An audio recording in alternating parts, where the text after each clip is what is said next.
ខ្ញុំប្រការណាខ្ញុំបាទជ័យឧត្តមជាសមាជិករណសិរ្សរំដោះជាតិខ្មែរសូមក្រាបថ្វាយបង្គំព្រះថេរានុថេរៈគ្រប់ព្រះអង្គនិងសូមជម្រាបសួរបងប្អូនកូនខ្មែរគ្រប់ស្រទាប់វណ្ណៈនៃសង្គមជាទីស្រឡាញ់រាប់អានថ្ងៃនេះខ្ញុំបាទសូមអានសេចក្តីថ្លែងការណ៍របស់រណសិរ្សរំដោះជាតិខ្មែរដែលចេញដោយលោកសំសេរីប្រធានរណសិរ្សរំដោះជាតិខ្មែរច្រានចោលការចោទប្រកាន់ពីរបបផ្ដាច់ការលោកហ៊ុនសែនដែលចោទមកលើរណសិរ្សរំដោះជាតិខ្មែរថាបង្កើតកម្លាំងផ្ដាប់អាវុធដើម្បីផ្ដួលរំលំរដ្ឋាភិបាលការចោទនេះ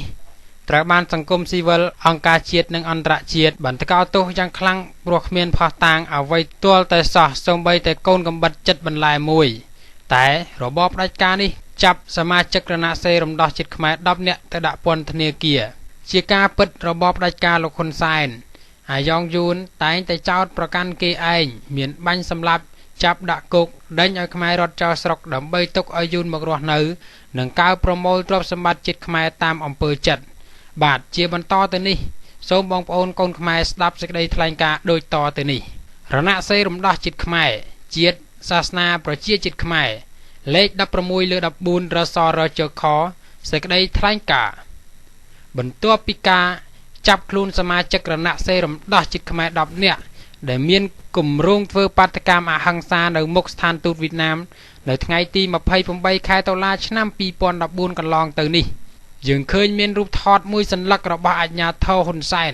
បានបង្ហោះតាមគេហទំព័ររបស់ខ្លួនហើយត្រូវបានសារព័ត៌មានយកមកផ្សព្វផ្សាយជាបន្តបន្ទាប់ដើម្បីធ្វើជាផុសតាងចោទប្រកាន់មករណសិរ្សរំដោះជាតិខ្មែរថាជាចលនាប្រដាប់អាវុធខុសច្បាប់ប៉ុនប៉ងផ្ដួលរំលំរដ្ឋាភិបាលនិងទម្លាក់ថាជាក្រុមភេរវកម្មជាអ្នកនៅពីក្រោយខ្នងការដាក់ក្របបែកឆ្នាំ2009ជាដើមរណសិរ្សរំដោះជាតិខ្មែរសំច្រានទាំងស្រុងនៅការចោទប្រកាន់ទាំងនេះក្នុងនាមជារដ្ឋាភិបាលហេតុអ្វីបានជាមិនចាប់ជនល្មើសដែលប្រព្រឹត្តបទល្មើសជាក់ស្ដែងមកផ្ដន្ទាទោសបែរជាចោទប្រកាន់មកលើអ្នកចូលត្រង់ដោយគ្មានភស្តុតាងច្បាស់លាស់ទៅវិញ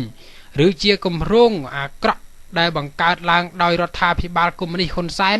ដើម្បីទម្លាក់កំហុសនិងចាប់អ្នកប្រជាធិបតេយ្យអ្នកស្នេហាជាតិដូចជាកុំរណសិរ្សរំដោះជាតិខ្មែរទេដឹងរណសិរ្សរំដោះជាតិខ្មែរសូមបញ្ជាក់ថាយើងធ្វើការតស៊ូដោយសន្តិវិធីស្របតាមច្បាប់អន្តរជាតិ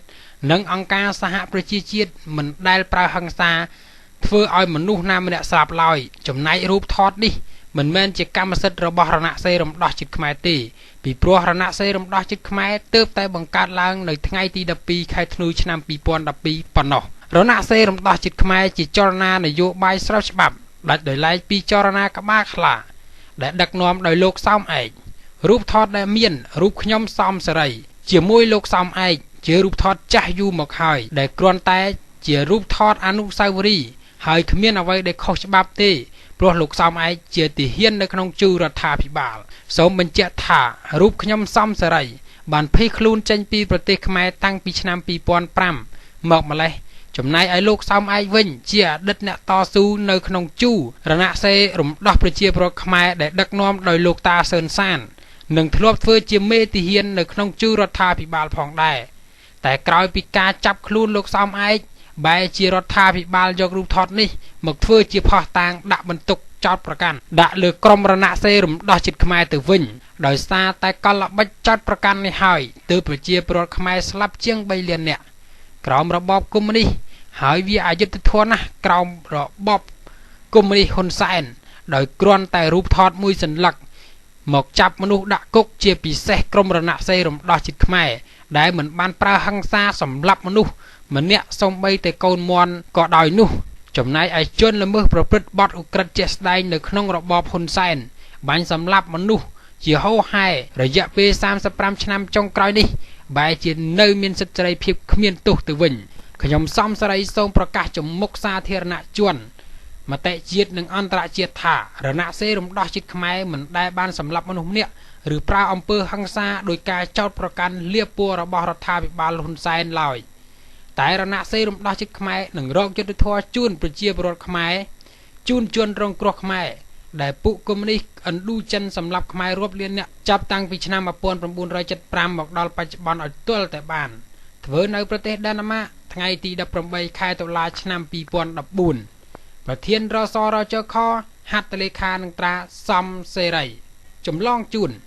គ្រប់សាខានិងសមាជិកសមាជិការណសិរំដោះជាតិខ្មែរផ្សព្វផ្សាយជាសាធារណៈឯកសារកលបវត្តបាទសូមអរគុណ